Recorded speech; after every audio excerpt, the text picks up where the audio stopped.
Hello friends, आज हम करेंगे क्लास 9 एनसीईआरटी मैथ के चैप्टर 10 की थ्योरम 10.6 को। चैप्टर 10 जो कि हमारा क्या चल रहा है, सर्कल। तो करते हैं शुरू। थ्योरम 10.6 क्या है, देखते हैं statement. Equal chords of a circle or of a congruent circle are equidistant from the centre or the centres. क्या मतलब हुआ कि हमारे पास एक सर्कल है, उस सर्कल में हमने दो इक्वल कोड ड्रॉ किए, फिर हमें ये बताना है कि जो उसके दो इक्वल कोड हैं, ठीक है, तो वो हमारे सेंटर से हमेशा इक्वी डिस्टेंस पे होंगे। मतलब सेंटर से अगर हम उन दोनों कोड की जो कि इक्वल है डिस्टेंस को मेजर करते हैं तो वो इक्वल होगी, ठीक है। तो ये तो बात होती है एक सर्कल की। साथ में हमने लिखा और ऑफ अ कॉन्ग्रुएंट सर्कल। तो कॉन्ग्रुएंट सर्कल इसलिए लिख रहा है कि अगर हम एक सर्कल की बजाय दो सर्कल भी लें और दोनों सर्कल वो कॉन्ग्रुएंट हो और उन दोनों में हम दो कोई कोड ड्रॉ करें और वो दोनों कोड की लेंथ इक्वल है, तो भी वो हमेशा सेंटर से क्या होगी, इक्वल डिस्टेंस पे होगी, ठीक है। तो क्या करना है, सबसे पहले गिवन सर्कल ड्रॉ कर लेंगे। एक सर्कल ड्रॉ किया हमने, a circle with a centre at O, PQ and RS are two equal कोड ऑफ अ सर्कल। फिर हमने PQ और RS को दो इक्वल कोड को बना लिया, ठीक है। तो ये हमारी दो इक्वल कोड हो गई, that is PQ equal to RS। इस तरीके से बनाया कि ये दोनों इक्वल हैं। एंड OL परपेंडिकुलर, फिर ये सेंटर है इसका सर्कल का O से हमने PQ पे परपेंडिकुलर ड्रॉ किया OL, और O से हमने RS पे परपेंडिकुलर ड्रॉ किया OM, ठीक है। इतना करने के बाद ये हमारा गिवन हो गया जो कि हमारी स्टेटमेंट में दिया हुआ था। प्रूफ हमें क्या करना है, to prove OL equal to OM। मुझे ये दिखाना है कि ये जो दो हैं, मतलब सेंटर से जो भी परपेंडिकुलर ड्रॉ हुआ है इन कोड पे, इनकी जो लेंथ है वो क्या है, इक्वल है। मुझे ये प्रूव करना, तो लिख दिया। फिर हमने यहाँ बच्चों थोड़ी सी कंस्ट्रक्शन किया है। ये करनी है आपको ज्वाइन OP एंड OR। मैंने ज्वाइन सेंटर से इसको O से P को मिला दिया और O से R को मिला दिया। अब करना क्या है, पहले मैं आपको थोड़ा सा ओवरव्यू दे देता हूँ कि करना क्या है। हम क्या करेंगे, हम इन दोनों लेंथ को इक्वल दिखाने के लिए जो हमें ये दो ट्रायंगल्स दिख रही हैं, OPL या POL और ROM, इन दोनों को मैं कॉन्ग्रुएंट प्रूव करूँगा। जैसे ही मेरी ये दोनों ट्रायंगल कॉन्ग्रुएंट प्रूव हो गई, ठीक है, उसके बाद मैं बोल दूंगा कि मेरा OL और इक्वल टू क्या है, OM बाय CP/CT। अब उसके लिए मैं क्या रूल लगाऊंगा, देखो ये तो हमारा परपेंडिकुलर है, तो एक हमारा राइट एंगल हो गया। राइट एंगल के सामने की साइड हाइपोटेनस होती है, तो OP इक्वल टू OR है। क्यों होगी, हाइपोटेनस भी है और ये एक सर्कल की रेडियस है, तो रेडियस हमेशा सर्कल की सब क्या होती है, इक्वल होती हैं, तो ये हो जाएगी। तीसरी चीज PL और RM, ये हमारी मतलब एक साइड हो सकती है, तो ये मुझे दिखानी पड़ेगी, तभी हमारी एक प्रॉपर्टी जो होती है, आपको पता होगा जो हमारा चैप्टर था हमने उसमें पढ़ी थी RHS, ट्रायंगल चैप्टर में थ्योरम्स में, तो RHS से हम प्रूफ कर देंगे। तो PL और RM को मुझे इक्वल दिखाना है, तो उसके लिए हम क्या करेंगे, देखो मैं क्या करूँगा, जो OL है इस PQ पे परपेंडिकुलर है, तो मतलब ये PQ को बाइसेक्ट करेगा PL और LQ, मतलब ये PL और जो LQ होंगे ये हमारे क्या होंगे, आपस में इक्वल होंगे, ठीक है। सेम चीज़ यहाँ पे होगी, RM और MS क्या होंगे, इक्वल होंगे, क्योंकि ये हमारे पास एक थ्योरम होती है जो हमने इसी चैप्टर की पढ़ी थी, वो होती है 10 पॉइंट थ्योरम, कि अगर सेंटर से हमें परपेंडिकुलर ड्रॉ करते हैं किसी कोड पे, तो वो उस कोड को बाइसेक्ट करते हैं, ठीक है। तो हम वही यूज़ करेंगे। तो हम क्या लिखेंगे यहाँ पे, since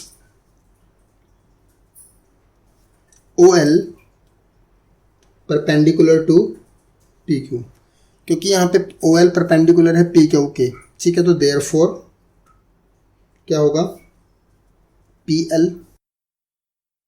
equal to QL equal to किसका, इस पूरी कोड का, यानी PQ का, ये कितने होंगे, हाफ होंगे, मतलब PL और LQ इक्वल होंगे। यहाँ मैं इसका रीज़न दे सकता हूँ क्या, perpendicular drawn from the center to the chord bisect the chord, ठीक है।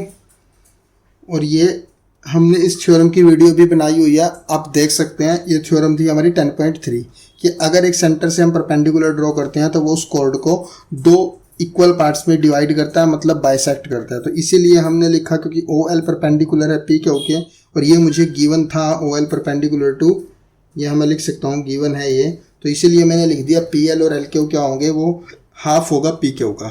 सिमिलरली में हम क्या करेंगे, OM परपेंडिकुलर है किसके, हाँ बच्चों किसके है, OM परपेंडिकुलर है RS के, तो देयरफॉर पी एल के अब हो जाएगा R M equal to S M equal to R S by 2। ठीक है, तो ये चीज़ हो गई।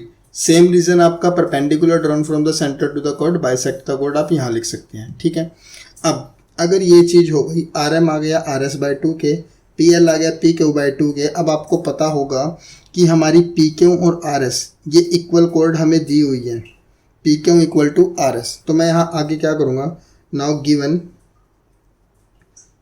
में लिख लो क्या, P Q equal to R S. तो इसका अगर मैं पी दोनों साइड हाफ कर दूँ, पी क्यू का भी हाफ कर दूँ और आर एस का भी हाफ कर दूँ, तो इन दोनों का अगर ये दोनों इक्वल है लेंथ में तो इनका हाफ भी इक्वल होगा।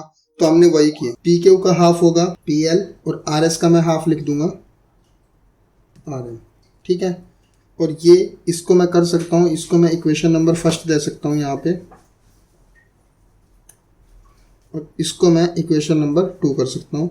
और यहाँ पे मैं कर दूंगा फ्रॉम इक्वेशन 1 एंड इक्वेशन 2, और इसको मैंने कर दिया इक्वेशन नंबर 3। इतनी चीज़ समझ आई। इसके बाद क्या करेंगे, बस यही हमारा काम था कि पी एल और आर एम को इक्वल दिखा दें, ये हमने दिखा दिया। उसके बाद मैं ट्रायंगल ले लूँगा, in triangle L O P और एम ओ आर। ठीक है, तो अभी करते हैं, मैं नेक्स्ट पेज पे शुरू करता हूँ, इसको ध्यान से देखना। हाँ तो बच्चों, in triangle L O P and triangle M O R क्या होगा, एंगल एल और एंगल एम, ये क्या है, राइट एंगल है। तो हम यहाँ ये लिख सकते हैं angle O L P is equal to angle O M P. क्या कारण है इसका, ईच 90 डिग्री। सेकंड ये चीज़ हो गई, यानी ये राइट एंगल हो गया। उसके बाद O P equal to O R, ये क्या है, इसका कारण क्यों इक्वल है बच्चों, ये क्योंकि ये हमारी दोनों की दोनों इस सर्कल की रेडियस है, और रेडियस किसी भी सर्कल की हमेशा इक्वल होती है। दूसरी चीज़, तीसरी चीज़, मतलब ये राइट एंगल हुआ, राइट एंगल के सामने की साइड ये हाइपोटेनस, ये भी इक्वल हो गए, और एक साइड हमारी ये P L equal to R M, ये हमने प्रूव कर दिया।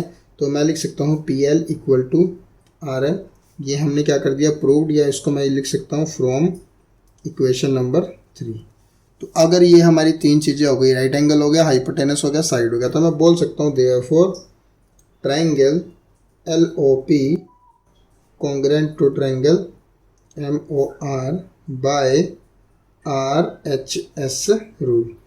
और अब आपको पता होगा कि अगर हमारी कोई भी ट्रायंगल किसी प्रॉपर्टी से इक्विवेलेंट प्रूव हो जाती है तो बाय सीपीसीटी उसके करस्पॉन्डिंग पार्ट भी क्या होते हैं, इक्वल होते हैं, मतलब corresponding part of congruent triangle. तो मैं बोल सकता हूं, तो therefore O L equal to O M, और क्या वजह होगी बच्चों, बाय सीपीसीटी, और ये हमारा, उसके बाद हम लिख देंगे हेंस प्रूव्ड। और यही हमारा क्या था, प्रूफ था कि to prove O L equal to O M. तो थ्योरम समझ आ गई, बहुत ही आसान थ्योरम है बच्चों, ध्यान से करना इसको। तो ठीक है बच्चों, अब अपनी नेक्स्ट वीडियो में हम अपनी आगे की थ्योरम 10.7 को करेंगे, और ये हमारी थ्योरम यहीं पे एंड हो गई है, और अब हम अपनी वीडियो को यहीं पे एंड करते हैं। Thank you.